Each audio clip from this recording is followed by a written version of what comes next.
Doctor Yunus যে আমাদের গল্প শোনাচ্ছে, তো গল্প তো মিথ্যা কথা না কইলে হবে না, মানা বললে হবে না। শেখ ফরিদ, আমি জানি আপনার অনেক কথা জমে আছে, সেই কথার ফাঁকে একটি প্রশ্ন আমি রেখে দেই যে এই শহীদদের তালিকায় আপনার যারা একই ব্যক্তির নাম হেরফের করে, একই ব্যক্তির ঠিকানা হেরফের করেও তারা তালিকা ওই যে 600-র উপরে নিতে পারছে না, কেন বলেন তো? ওই যে শুরুতে একটা শব্দ আপনি বলেছিলেন, স্ক্যাম, মানে প্রতারক।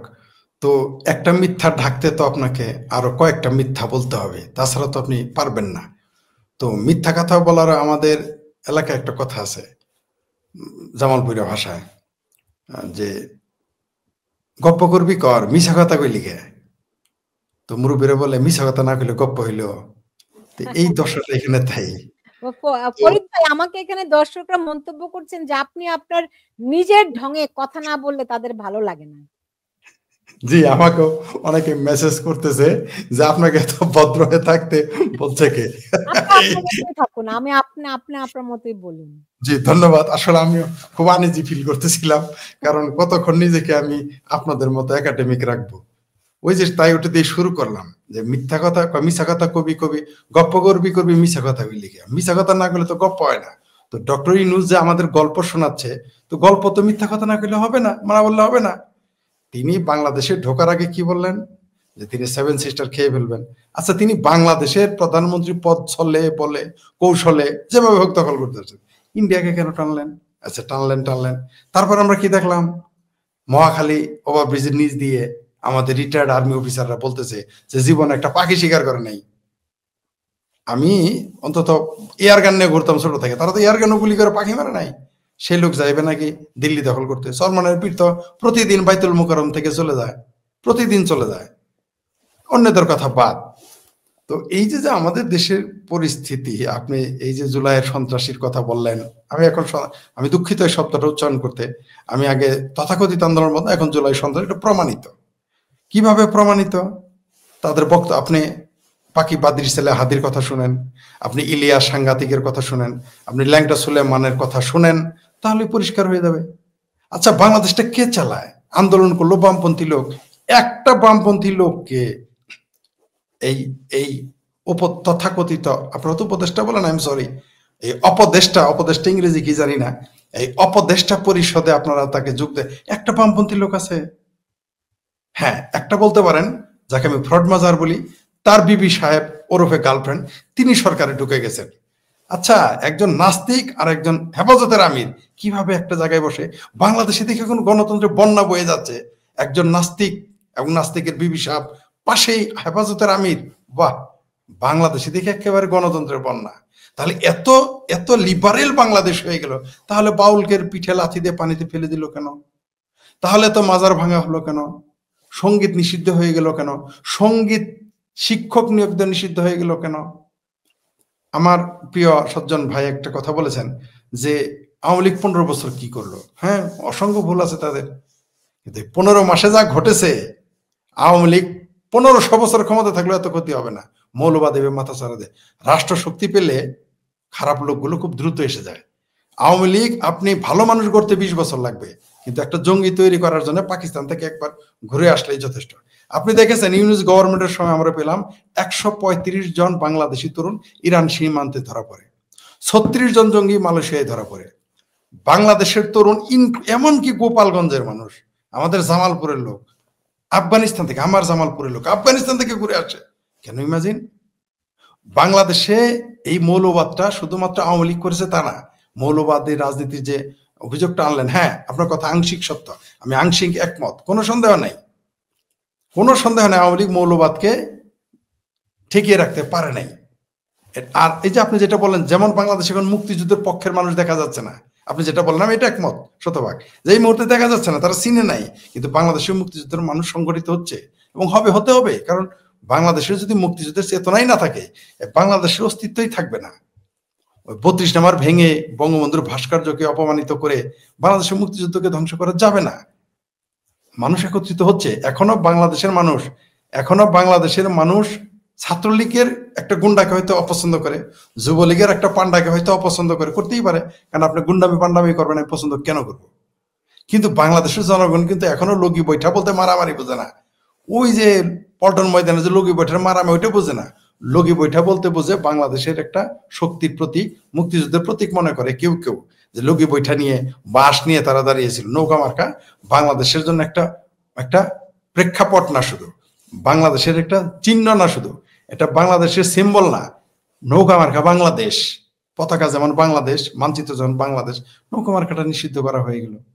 তো এই যে এরা, আপনি যেটা শুরুতে বললেন, মানে এই মুহূর্তের শেষ প্রশ্নে, যে এই যে এত মানুষ আসলো, আপনি দেখেন এই 800-600 সংখ্যা যাই বলেন, একটা মানুষকে ফাঁসি দিতে তো 800 লোকের হত্যা প্রমাণ করার আমার দরকার নাই। আপনি যদি আমাকে ফাঁসি দিতে চান, একটা হত্যা মামলাই তো যথেষ্ট। আর আপনাকে গণহত্যার তো লাগবে না, আপনাকে ফাঁসি দিতে গণহত্যায় আনতে হবে। হত্যা মামলা হলে মানুষের ফাঁসি হয় না, হবে না। ওই আদালত গণহত্যা কি কারণে ঘটেছে ওই দিকে আমি বিতর্কে যাব না। আমি বলতে চাই, শেখ হাসিনাকে ফাঁসি দেন, আপনি ওবায়দুল কাদেরকে ফাঁসি দেন, স্বরাষ্ট্রমন্ত্রীকে ফাঁসি দেন, একটা মার্ডারই তো যথেষ্ট। তো এক ব্যক্তিকে শেখ হাসিনা 3 জায়গায় কিভাবে মারলো? আমাদের জামালপুরে একটা মামলা হয়েছিল, আমাদের সত্যি কথা এটা, জামালপুর কোর্টে। তো অশিক্ষিত মানুষ তো কাঁধে গামছা নিয়ে সে দাঁড়িয়ে, এটা সত্যি ঘটনা আমাদের জামালপুরে। তো ম্যাজিস্ট্রেট আসামি তো জিজ্ঞেস করে আপনি দোষী না নির্দোষ? তখন তাকে সে বলছে কি জানেন, যে স্যার আমি নির্দোষ কিনা আমি জানি না, দোষী কিনা তাও জানি না, তবে আমি এত বড় বীর কেমনে হইলাম, থাকলাম রংপুর, সরিষাবাড়িতে কিভাবে আমি ফালা মারি, এত দূর দিয়ে ফালা মারলাম, আমি কত বড় বীর, রংপুর থেকে ফালা মারছি, সরিষাবাড়ির লোক মারা গেছে, জামালপুরের লোক মারা গেছে। তো এইরকম গল্প এইখানে তোলা হয়েছে। আবু সাইদের গল্প, মুগ্ধের গল্প, কারো কবর খুঁজে পাওয়া যায় না, কেউ আবার কবর থেকে, জান্নাত থেকে কবর আযাব সহ্য করতে না পেরে উঠে আসছে, কতজন, এই সংখ্যাটা বলে না।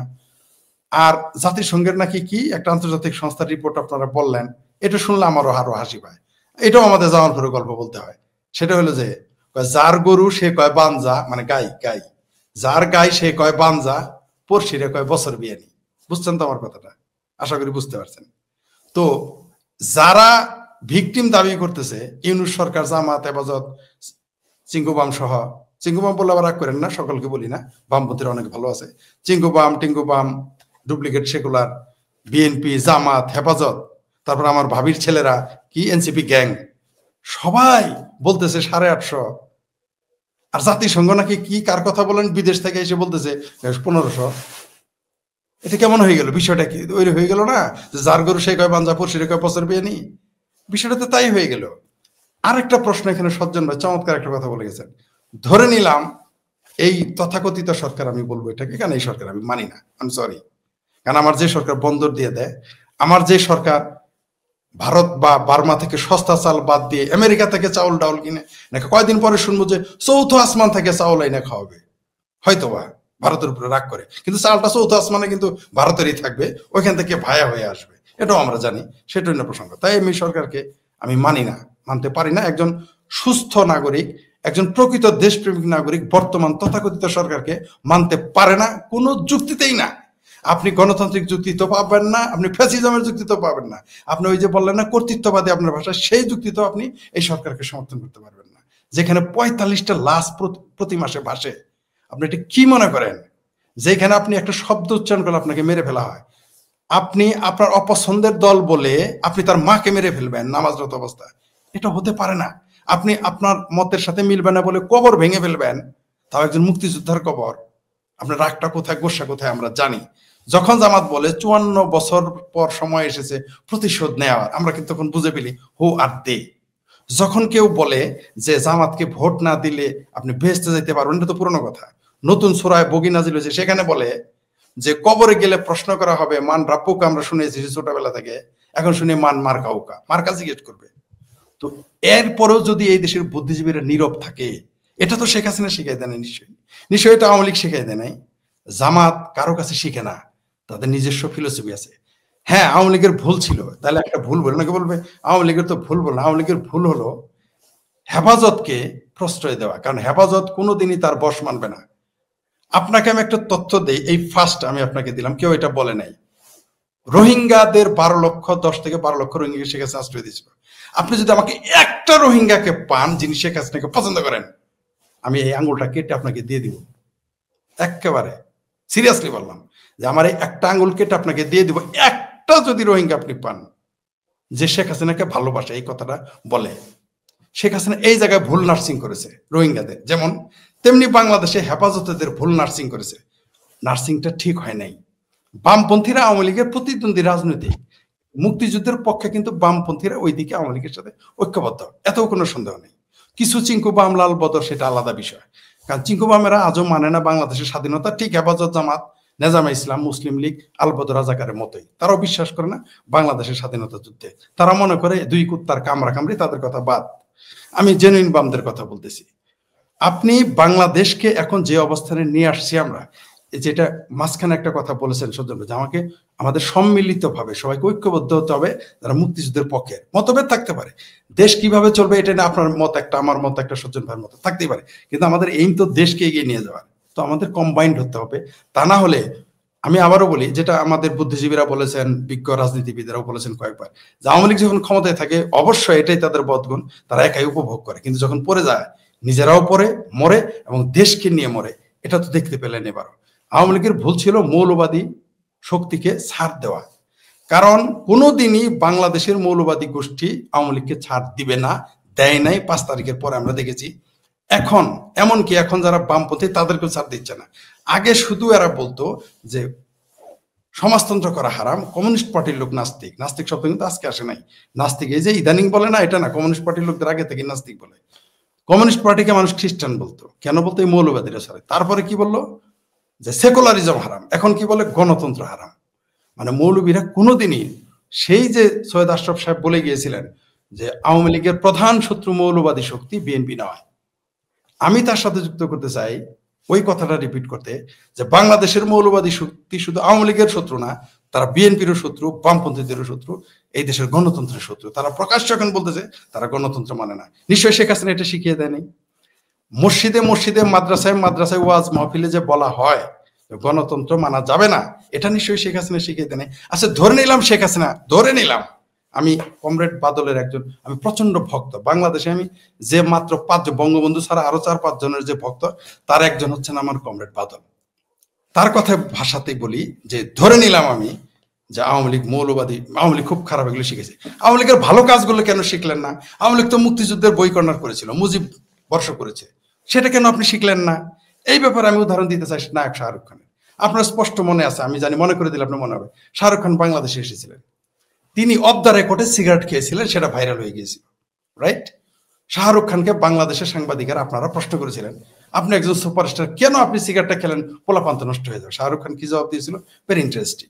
সেটা হলো, শাহরুখ খান বলেছে, আমি ক্লাসে ফার্স্ট বই ছিলাম, আমি স্পোর্টসে ফার্স্ট ছিলাম, আমি অভিনয়ে ফার্স্ট, এগুলো কেউ শিখলো না, আমার সিগারেট খাওয়াটাই শিখবে?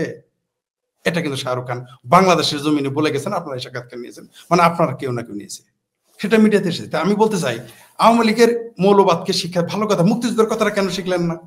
আওয়ামী লীগ তো মুক্তি, আপনারাই তো বলেন মুক্তিযুদ্ধের ব্যবসা করছে আওয়ামী লীগ, সেই ব্যবসার একটু অংশীদার হইতেন। কেন আমি শেখ ফরিদ জমিন বিক্রি করে মুক্তিযুদ্ধের বই গাড়ি নিয়ে ঘুরেছি? আমি কেন ঘুরলাম? আমি তো গিয়েছি, আপনারা কেন গেলেন না? আমি তো আওয়ামী লীগ করি না, কিন্তু মুক্তিযুদ্ধের সাথে আমার মধ্যে কি হবে? আমার বাপ দাদা 14 গোষ্ঠী কেউ মুক্তিযুদ্ধে যায় না, আমার কেন আসলো? শুধু আওয়ামী লীগই ব্যর্থ? কোনো সন্দেহ নেই আওয়ামী লীগের ব্যর্থতা আছে, কোনো সন্দেহ, কিন্তু আপনি নিজে কেন ব্যর্থ সেটা তো বলতে হবে। আপনি কেন পারলেন না? এইটাও একটা প্রশ্ন। সুতরাং আপনি আওয়ামী লীগকে কাঠগড়ায় দাঁড় করান, কোনো সমস্যা নাই, কিন্তু আগে একটা আঙ্গুল আওয়ামী লীগের দিকে দিলে 3টা আপনার দিকে আসে। মৌলবাদ শুধু আওয়ামী লীগ সরে নাই, এই বাংলাদেশে 75 সালের পর থেকে আজকের দিন পর্যন্ত মৌলবাদকে সব রাজনৈতিক দল প্রশ্রয় দিয়েছে। সর্বশেষ বিএনপি ঘোষণা দিয়েছে, কি আপনারা শুনেছেন, অলরেডি তারেক রহমানকে জাতীয় ইমাম ঘোষণা করা হয়েছে। অলরেডি বিএনপি এখন ইসলামী জাতীয়তাবাদী দলে পরিণত হয়ে গেছে।